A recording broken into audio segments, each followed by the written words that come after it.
Coucou tout le monde, c'est Letty, bienvenue dans la vidéo du mercredi pour Tout en colle.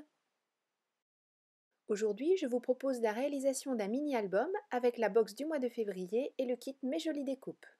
On va commencer par réaliser la couverture. Pour ça, je prends une des feuilles A4 qui sont fournies dans votre box et je fais un premier pli à 11,5 cm.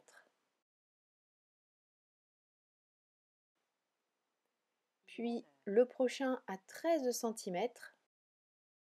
Et enfin, je positionne ma feuille 11,5 cm plus loin, mais cette fois-ci, je fais une coupe.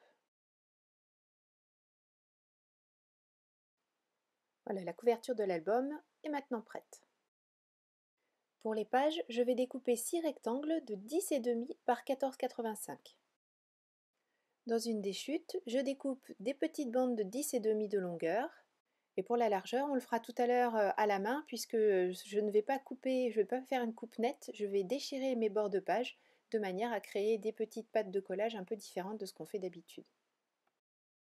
Je vais quand même m'aider du massicot pour faire les marques de plis qui vont aider à faire que les pages s'ouvrent et se ferment correctement. Je me mets dans la rainure à 0,5 du bord bien droit. Je ne peux pas vraiment mesurer à partir du bord déchiré puisque forcément là c'est un petit peu aléatoire au niveau de la largeur dont on dispose. Dans les papiers de la collection, je vais découper 6 rectangles de 10 par 14,35, ce qui me permettra tout à l'heure, quand on le mettra ce papier sur les petites cartes que l'on vient de découper, d'avoir un bord tout autour. Une fois mes 6 pages découpées, je vais arrondir les angles à l'aide de mon corner jumper et bien sûr ancrer tous les bords de mes papiers avant de les coller sur les cartes. Alors je n'arrondis que 2 des angles puisque j'ai fait la même chose sur les petites cartes, je ne vous l'ai pas montré, mais 2 des angles sont arrondis également, les angles qui seront à l'opposé de la pâte de collage.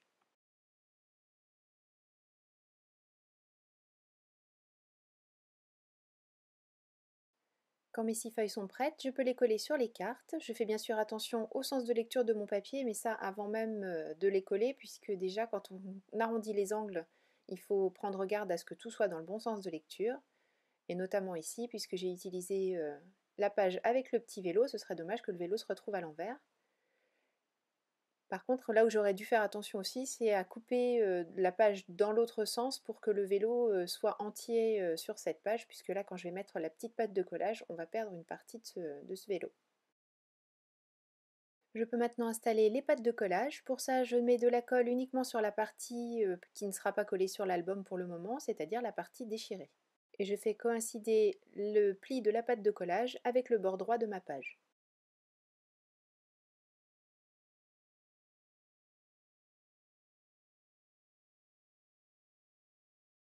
Au dos de chacune de ces pages, je vais installer une petite pochette. J'utilise pour ça les chutes des feuilles que l'on a utilisées précédemment. J'enlève la partie du haut qui sert à tenir le papier en magasin. Je rectifie également la largeur bien sûr pour l'adapter à ma page, donc je coupe à 14,35. J'arrondis les angles, j'ancre et je peux coller. 6 pochettes plus tard, toutes mes pages sont prêtes et je vais pouvoir les installer dans mon album. J'ai choisi d'en mettre 3 en haut, 3 en bas et j'essaie d'alterner les pages de manière à ce que tous les papiers soient harmonieusement installés.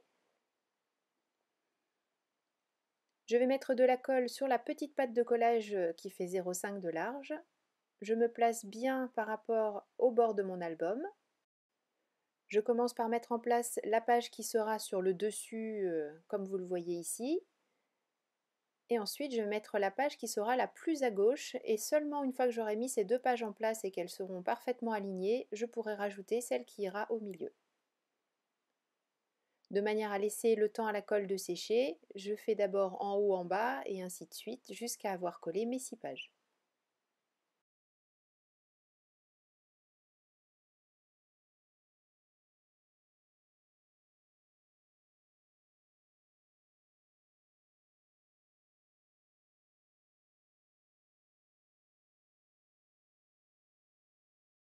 Pour faire en sorte que les finitions de l'album soient encore plus soignées et pour cacher les pattes de collage, j'ai découpé des bandes de 2 par 10,5 que j'ai collées entre chaque page, donc j'ai découpé 4 bandes. Pour habiller la couverture, comme elle est quand même relativement large, je vous rappelle qu'elle fait 21 par 11,5, je vais utiliser 2 papiers de la collection, Un que je vais coller sur le côté gauche, celui-ci, et un que je collerai sur le côté droit pour créer une petite pochette. Pour ce papier-là, j'ai juste rectifié la hauteur. Je l'ai coupé à 11 cm et pour la pochette, elle fait 11 cm sur 7 cm. J'ai arrondi les angles de la pochette, enfin deux des angles de la pochette et bien sûr ancré tous mes papiers. Je les colle maintenant, donc je laisse celui-ci, comme je vous l'ai dit tout à l'heure, dans son intégralité si ce n'est la hauteur rectifiée. Et pour la pochette à droite, je vais coller sur 3 côtés et je glisserai ensuite, vous le verrez tout à l'heure, 2 tags. J'ai découpé ces tags dans des chutes de papier, donc je ne vous donne pas de dimension, c'est vraiment en fonction des chutes qu'il vous reste. J'ai choisi d'arrondir les angles du bas pour rappeler un petit peu tout ce que j'ai fait au long de l'album. Et bien sûr, je perce des petits trous pour pouvoir passer ensuite une ficelle. Et je réalise des petits œillets en utilisant des chutes des papiers. Je vais habiller l'un des tags en utilisant le magnifique tampon rose qui est contenu dans votre box et je vais l'embosser avec une poudre à embosser dorée. Pour décorer la pochette, j'utilise l'autre tampon de la box qui dit Précieux moment. Je l'ai découpé comme vous l'explique Noël dans la vidéo de présentation de la box, on peut tout à fait les découper. Du coup, on obtient moment précieux, précieux moment en fonction du sens dans lequel on le met et on peut même enlever l'encre du S de moment et en faire un seul moment précieux. Pour habiller la tranche de l'album, j'utilise encore les petites chutes qu'il me reste, ce sont les hauts des pages que l'on a enlevées.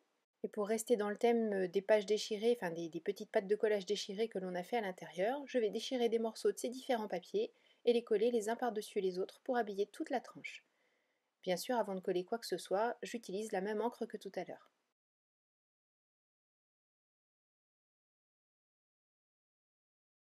Pour ajouter un côté précieux à cet album et commencer à habiller le dos de la couverture, j'utilise ce spray Lindy Stem Gang, c'est un spray irisé légèrement doré, et je compléterai avec des motifs réalisés au pochoir et des encres Distress Oxide. Comme vous l'aviez vu tout à l'heure sur la couverture, j'ai rajouté une des fleurs et une des cages.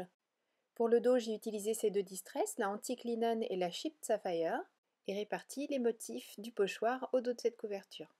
J'aime beaucoup le contraste entre le mat des Distress Oxide et le brillant des Spray Lindies.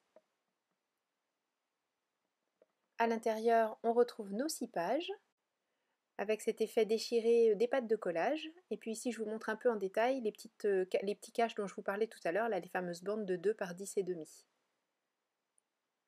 On peut bien sûr glisser des choses à l'intérieur des pochettes et coller des photos un petit peu partout.